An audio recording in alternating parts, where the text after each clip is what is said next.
박진석이 고성희의 목을 조르고 있습니다. 내 돈 500억 어디다 빼돌렸어? 네가 감히. 그런데 고성희는 태연하게 대답합니다. 당신 치매야. 이 소름 돋는 거짓말 뒤에 숨겨진 박영나 명의 통장의 전율적인 비밀. 과연 고성희는 왜 이런 극악무도한 짓을 벌인 걸까요? 사실 이 모든 일은 박성재가 회사 자금 흐름에서 이상한 점을 발견하면서 시작됐었는데요. 박성재는 평소처럼 회사 업무를 보다가 해외 송금 내역에서 뭔가 석연치 않은 부분을 발견했습니다. 금액도 금액이지만 송금 주기가 너무나 규칙적이었거든요. 매달 같은 날 비슷한 금액이 어떤 계좌로 빠져나가고 있었던 겁니다. 박성재는 처음엔 회사의 정상적인 거래라고 생각했습니다. 하지만 이상하게도 그 거래 내역이 공식 장부에는 제대로 기록되어 있지 않았어요. 회계팀에 물어봐도 모른다는 반응이었고요. 박성재는 뭔가 심상치 않다는 느낌을 받고 아버지 박진석 몰래 조사를 시작했습니다. 그리고 조사를 하면 할수록 박성재는 경악할 수밖에 없었습니다. 지난 5년 동안 무려 500억 원이라는 천문학적인 돈이 빠져나갔더라고요. 그것도 한 곳으로요. 박성재가 그 계좌 주인을 확인하는 순간 손에 들고 있던 서류가 떨릴 정도였습니다. 계좌 명의인은 다름 아닌 박영나, 고성희의 딸이었던 겁니다. 박성재는 믿을 수가 없었습니다. 자기 배달은 동생 박영나 명의로 회사 돈이 빠져나가고 있다니요. 더 충격적인 건 그 돈이 국내 계좌가 아니라 해외 계좌로 빠져나갔다는 사실이었습니다. 박성재는 더 깊이 파고들었고 결국 결정적인 증거들을 찾아냈습니다. 통장 사본, 해외 송금 내역, 그리고 각종 계약서까지요. 박성재는 이 모든 서류를 들고 아버지 박진석을 찾아갔습니다. 박진석은 아들이 이렇게 심각한 표정으로 찾아오는 모습을 보고 뭔가 큰일이 났다는 걸 직감했어요. 박성재가 서류를 펼쳐 보이며 조심스럽게 물었습니다. 아버지, 이거 아셨어요? 박진석은 아들이 내민 서류들을 하나하나 살펴보기 시작했습니다. 그리고 페이지를 넘길 때마다 박진석의 얼굴은 점점 굳어져 갔어요. 손이 떨리기 시작했고 이마에는 식은땀이 맺히기 시작했습니다. 박진석은 평생 사업을 해온 사람이었지만 이런 배신감은 처음 느껴보는 거였습니다. 박진석이 더 자세히 확인해 보니 상황은 상상 이상으로 심각했습니다.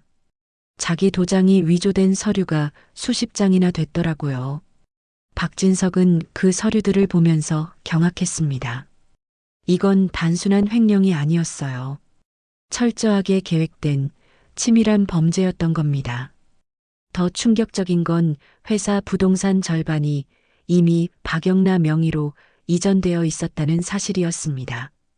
박진석이 2대째 물려받아 평생 키워온 회사가 자기도 모르는 사이에 고성희와 박영나의 손으로 넘어가고 있었던 거예요. 박진석은 허탈한 웃음이 나왔습니다. 자기가 매일 출근해서 일하고 있는 회사인데 실제 소유권은 이미 남의 손에 넘어가 있었다니요. 하지만 진짜 충격은 그 다음이었습니다. 박진석이 서류를 더 뒤적이다가 발견한 건 돌아가신 전처가 박성재에게 남긴 유산 목록이었어요. 그런데 그 유산들도 고성희가 가로챈 흔적이 역력했습니다. 박진석은 그 순간 온몸이 부들부들 떨렸습니다. 살아생전 박성재를 위해 모아둔 전처의 마지막 사랑까지 훔쳐갔다니 이건 용서받을 수 없는 짓이었던 겁니다. 박진석은 이를 악물었습니다. 이게 우릴 완전히 거지로 만들 계획이었구나. 박진석의 머릿속에는 온갖 생각이 스쳐 지나갔어요.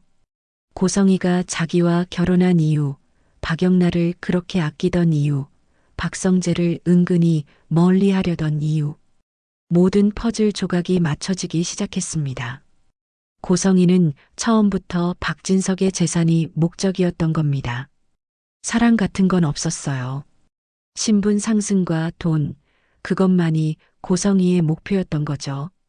박진석은 자기가 얼마나 철저하게 이용당했는지 깨달았고 그 배신감이 분노로 바뀌기 시작했습니다. 박진석은 그날 밤 집에 가자마자 고성희에게 물었습니다. 고성희는 평소처럼 태연하게 방에 앉아 있었어요. 박진석이 문을 박차고 들어가자 고성희는 놀란 표정으로 남편을 쳐다봤습니다. 박진석은 손에 든 서류 뭉치를 고성희 앞에 내던지며 소리쳤습니다. 박영나 명의 통장 500억, 이게 뭐야? 고성희의 얼굴이 순간 창백해졌습니다. 하지만 고성희는 오랜 세월 연기를 해온 사람이었어요. 금방 평정을 되찾고 태연한 척 대답했습니다. 당신 치매 걸려서 모르는 거야. 재산 보호하려고 그런 거야. 고성희는 오히려 박진석을 걱정하는 아내인 것처럼 행동했던 겁니다. 하지만 이 거짓말은 박진석의 분노에 기름을 부은 격이었습니다. 500억을 빼돌려 놓고도 전처의 유산까지 훔쳐놓고도 이제 와서 치매 운운하며 자기를 바보로 만들려는 고성희의 태도가 박진석을 완전히 폭발시켰어요. 끝까지 나를 바보로 만들어. 박진석은 더 이상 참을 수가 없었습니다. 박진석은 고성희의 목을 움켜쥐었습니다. 평생 살면서 한 번도 여자에게 손을 댄 적 없던 박진석이었지만 이 순간만큼은 이성을 잃을 정도로 분노했던 거예요. 내 아들 유산까지 훔쳤어. 박진석의 절규가 방안을 울렸습니다. 고성희는 숨이 막혀오면서도 박진석의 눈을 똑바로 쳐다봤습니다. 고성희의 눈에는 두려움보다는 오히려 차가운 계산이 서려 있었어요. 고성희는 이미 모든 재산을 빼돌린 상태였고 법적으로도 완벽하게 준비해뒀던 겁니다. 박진석이 아무리 발버둥 쳐도 이미 늦었다는 걸 고성희는 알고 있었습니다. 박진석은 고성희의 그 차가운 눈빛을 보면서 깨달았습니다. 이 여자는 처음부터 자기를 사랑한 적이 없었다는 걸요. 박진석과 함께한 모든 시간이 고성희에겐 그저 재산을 빼돌리기 위한 연기였던 겁니다. 박진석은 허탈함과 분노가 뒤섞인 채 고성희에게서 손을 떼었습니다. 하지만 이 사건은 여기서 끝이 아니었습니다. 박성재는 아버지가 고성희와 대치하는 동안 더 충격적인 사실을 발견하게 됩니다. 고성희가 박진석에게 매일 챙겨주던 약들 중에 치매약이 아닌 다른 약이 섞여 있었다는 거리요. 박성재가 그 약을 분석해 보니 그건 수면제였던 겁니다. 고성희는 박진석의 판단력을 흐리게 만들기 위해 의도적으로 수면제를 먹이고 있었던 거예요. 그리고 박진석이 멍한 상태일 때 각종 서류에 도장을 찍게 하고 재산을 빼돌렸던 겁니다. 박성재는 이 사실을 알고 소름이 돋았습니다. 고성희의 계획이 얼마나 치밀했는지 그리고 얼마나 악랄했는지 새삼 깨닫게 됐거든요. 박성재는 고민에 빠졌습니다. 이 사실을 아버지에게 말해야 할지 아니면 법적으로 대응해야 할지요. 하지만 한 가지는 확실했습니다. 고성희를 그냥 둘 수는 없다는 거였어요. 박성재는 변호사를 찾아가 상담을 시작했고 고성희를 상대로 법적 조치를 준비하기 시작했습니다. 한편 박영란은 이 모든 상황을 어디까지 알고 있었을까요? 박영란가 정말 고성희와 한패가 되어 박진석을 속인 건지 아니면 박영란도 어머니 고성희에게 이용당한 건지는 아직 확실하지 않았습니다. 하지만 박영란 명의의 해외 계좌에 500억이 들어있다는 건 분명한 사실이었고 박영란도 이 돈의 존재를 알고 있었을 가능성이 높았어요. 그리고 이 사건이 알려지면 박진석 가문 전체가 큰 충격에 빠질 게 분명했습니다. 박성재는 자기 배다른 동생 박영란와의 관계도 다시 생각해 봐야 했고 무엇보다 아버지 박진석이 받을 충격이 걱정됐어요. 평생을 정직하게 살아온 박진석이 이런 배신을 견딜 수 있을지 박성재는 불안했습니다. 더 큰 문제는 회사였습니다. 이미 부동산 절반이 박영나 명의로 넘어간 상태에서 과연 회사를 되찾을 수 있을까요? 박성재는 법률 전문가들과 긴급 회의를 소집했고 모든 방법을 동원해서 고성희의 범죄를 입증하려 했습니다. 그런데 박성재는 의문이 생겼습니다. 혹시 누군가가 고성희를 압박하고 있는 건 아닐까?